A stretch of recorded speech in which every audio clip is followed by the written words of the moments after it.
If you're new in recovery and you're trying to get in better shape, hang out for a couple of minutes. I'll help you out with that.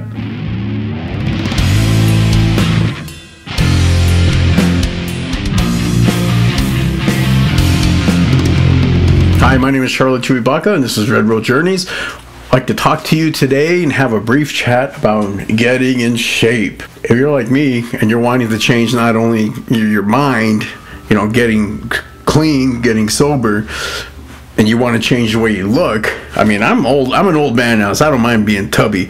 I mean, I don't run anymore. I trot. But anyway, if you're wanting to get in better physical shape, but you're really out of shape, there's a few things you can do to be more successful and also learn about the process of recovery at the same time. One of those is don't do too much too soon. You get too burnt out. When I first got sober, actually I had in 1987, almost lost my leg in a DWI accident, and so I had a broken femur, and it took a long time to heal. But 2 years later, fast forward, I'm in college now, and I started running. And I was a young man then, I kind of always been a runner since that point. Not like a hardcore runner, but enough running where I could still have knees by the time I'm 40. All right, fast forward a few more decades, I'm starting to run again. I had a job that required me to be in top-notch physical shape, so I had to start running again. And I know how this process works. All right, I think I must have had like 18 years of sobriety or maybe a little bit more then, but it was a law enforcement gig. Yes, I know, look at me. Yeah, I changed my mind in doing that gig. Anyway, so when I was starting to run, because I was tubby like I am now, but I was back then, when I started to run, I said, okay, I'll just jump right in there. And I did. I did 2 miles that first night. And it felt great. Until the next day. The next day I was so sore I couldn't even walk, man. I was like, oh God, I'd get up from a chair and be like, oh man. I was too sore to do anything for like a week.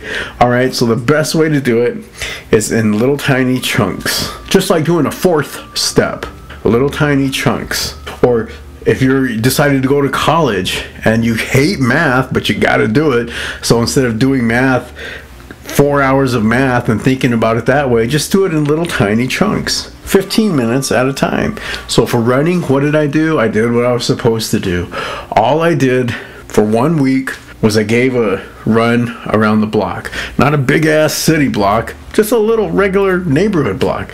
I just did that every day for a week, 7 days. Yeah, I was sore the next day, but not so sore where I couldn't do it again, right? And after a few days, it was because I was really, I hadn't done nothing, so my muscles needed time to get stretched out there properly and everything. And then the second week, I made it 2 blocks, just 7 days.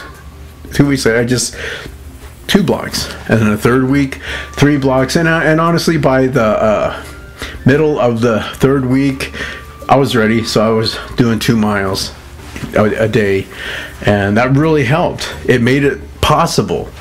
All right, so say again, if you're a student in recovery and you hate math like I do. I don't hate math, I just really suck at it. Oh, see, I have my stopwatch on right there. 4 minutes, that's how long I practice guitar for a different thing. Or no, I have it 15 minutes, and then while it's counting down, I'll do whatever I'm doing on guitar for 15 minutes. So that's all, that one thing for 15 minutes. And then after it beeps, I'll do it for another 15 minutes. So same thing with math. You don't have to do math for 4 hours. Thinking about that way, it's like, oh, this is gonna suck. You don't have to do it for 4 hours. You just have to do it for 15 minutes. Just like running. You don't have to do 2 miles every day. You're not gonna make it if you're just starting out. But you can go around the block, even if it's just walking, work up to it. Same thing with the 4th step. You don't have to work on your 4th step, pull a all-nighter and just put everything you can into there. Now my mic is falling down. You don't have to pull an all-nighter and do your whole 4th step, all right, in one night. Even though that's kind of what they used to do, you don't have to wait 6 months to do your 4th step either. Just do it 15 minutes at a time for maybe an hour. If you did that every day, 15 minutes for an hour, the quality of your 4th step is really going to be good. And who's going to benefit from that? You. Am I right? You'll know exactly what makes you tick. And that's what sobriety is all about, is knowing what makes us tick, knowing why I am the way I am. Why am I always lonesome? Well, who am I when I am lonesome? Why am I always tired? Well, who am I when I'm tired? Why am I always pissed off and angry? Well, who am I when I'm pissed off and angry? Why am I always depressed? Well, who am I when I'm depressed? Why am I always drunk? Well, who am I when I'm drunk? That's the best way to find out the answer to those questions. There might be other ways, but for most people, that's the best way. So I hope this little chat helped out, and we'll see you soon. Please subscribe to this channel, click the little bell below, and you'll be notified whenever we post a new video. Have a good one.